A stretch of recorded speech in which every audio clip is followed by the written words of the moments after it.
Hi, this is Luke from Total Parts Pro. Today we have 2009 Volkswagen Golf stock number 6554.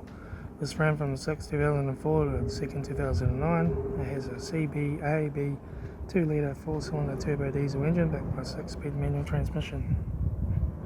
This is a CBAB 2-litre 4-cylinder turbo diesel engine.